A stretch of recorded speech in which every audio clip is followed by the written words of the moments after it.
Hi folks, I'm Dave Aldridge. Welcome to Accounting Principles 1. Excited to do a short introduction and orientation video for you. And to start with, let me tell you a little bit about myself. I've been teaching accounting for about 10 years. I have taught the Minnesota School of Business and Globe University and Broadview University since 2005. And I primarily now teach online this course, Accounting Principles 1, and Finance 300, which is financial management. That kind of follows what my career when I worked in accounting and finance for about 10 years.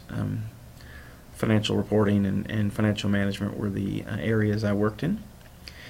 I'm a graduate of Boise State University. I have an accounting degree from Boise State and also an MBA.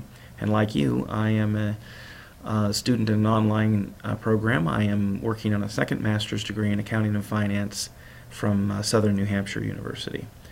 And I have 2 classes to go, so as you get closer to the end and get excited, you'll know, or I will know how you feel when that happens, and you'll know how I feel. So I wanted to start with this. This is a shell of a Blackboard course. It may not be exactly the course that you're in, but it works well enough for the purposes of this orientation. So I wanted to start with a few things. The course ebook is on the side here, so you can click on that and access your e-text that way. I'm not going to do that, but you can go ahead and do that. There's some instructor information about me if you want to look at that more closely. The course syllabus is available here, and I want to jump to the content page. The content page is how we access our material, and initially there's a couple things you want to be familiar with. The course addendum kind of gives a breakdown of the points and how points are earned in the course, so you probably want to be familiar with that. You may even want to print that off and kind of use that as a checklist. I've also uploaded discussion board grading guidelines and the late work policy for the course. You definitely want to make yourself familiar with those things. Each course has a different late work policy, and I want you to be aware of that, of what it is with this course. Briefly, I'm going to give you a week to turn in your work late. It's going to be subject to a penalty, though. But please read that. I get a lot of questions during the semester, and it usually is because students didn't read the late work policy. So this is how we get to the content. There's 11 units, and I want to take a look at Unit 1, and then we'll kind of take a look at Unit 2. So, of course, Unit 1 has our orientation video, and it has some announcement about your textbook. We use this textbook for 3 different accounting classes, so it ends up being, I think, a pretty good value. There is some information about how to register for My Accounting Lab. Now, we use My Accounting Lab to do our weekly homework and take our exams, and so you can't pass this class without using this. There are some links about how to register. There is a course ID. Now please note, this course ID you're seeing in this video is very unlikely to be your actual course ID, so make sure you click into your course and see what it is, because this ID gets updated every term, as well as the student access code gets updated every term. So you don't want to use the information that's here in the video. You want to go into your course and use that information. When you register in My Accounting Lab, you're first going to be asked to enter the course ID, and then as you go through that process, it's going to ask you to enter the course access code, student access code, and that's there. Occasionally, students will have some trouble with My Accounting Lab or some sort of technical things as it relates to their computer. And please make a note that we have an 800 number here that you can call and get some technical support from Pearson. And here's a kind of a short video of sort of how to get in and how to use My Accounting Lab. And if you haven't already seen that, you certainly can. Some more announcements. Please be aware of those. There's frequently announcements posted in every unit, and furthermore, I will kind of post and email announcements to you during the term, to communicate with you and keep you up on some things. All right. The next thing that you will find in my course is that I have prepared video lectures that cover the material. And how I would suggest for you to do this, and I've kind of made this note here, that these podcasts are as close as I can come to simulating a live lecture. So if you were in the classroom taking this class from me, this is about how I would teach that. And so, I would not recommend you skip them and just try to learn this stuff on your own.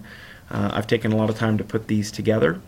They are pretty thorough, and I can tell you as I get student feedback every term that many students find them very valuable in learning the material.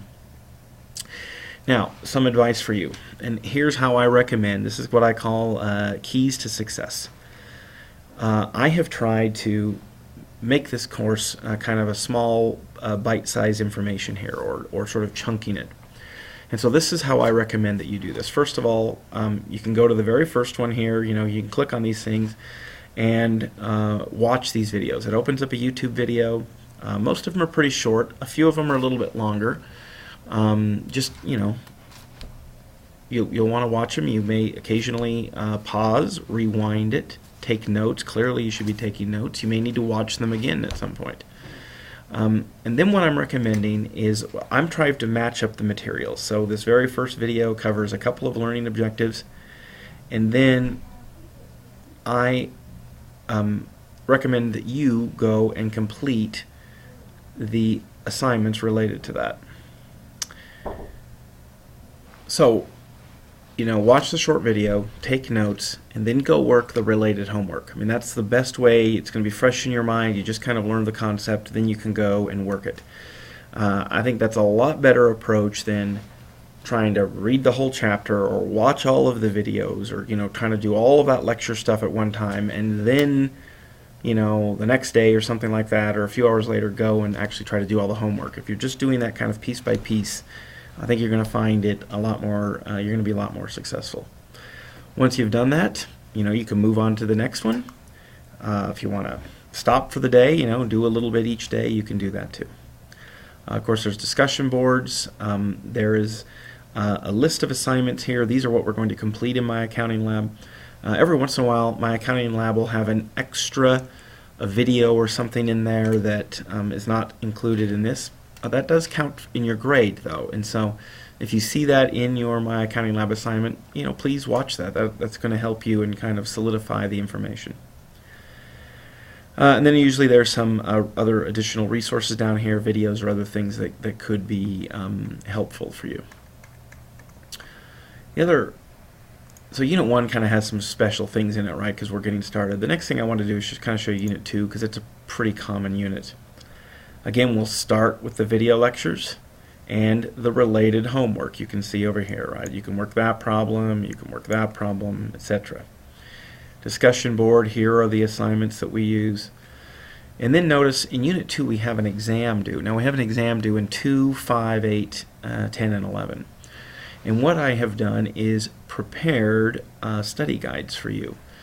And what I have heard, the feedback I've heard from other students is, of course, they use it when they prepare for the exam, but some of them find it actually helpful even when they're learning the material the first time and doing the homework, etc. So, it's possible that you may want to go into these things and kind of print them off and have it handy so that when you're, working in Chapter 1 or Chapter 2 or some of these other ones, that you'll have that information from the study guide available to help you with that. And then there is exam information, and again, remember the homework and exams are taken in My Accounting Lab. Your grades, the college policy is that they've asked faculty to have the grade books updated within 72 hours of the due date, and so by Wednesday night I'm going to have the grades uploaded in here. Ideally, that's actually my goal, is to kind of do them on Monday and Tuesday, but sometimes things come up and it is Wednesday until I get them done. But again, I'm a student in some classes. I know it's exciting to have my grade updated and see what it is, so I'm going to try to do that as timely as I can for you as well. Okay, I think that's kind of good for this introduction and overview. Again, I'm here to help you. I'm excited about this semester, this quarter. So please reach out with me to me when you have questions. Please use the videos, take notes like you would in the classroom, and don't fall behind. Please don't fall behind. The number one reason why students fail this course is because they fall behind. If you can stay up on the material, you can earn a good grade. All right.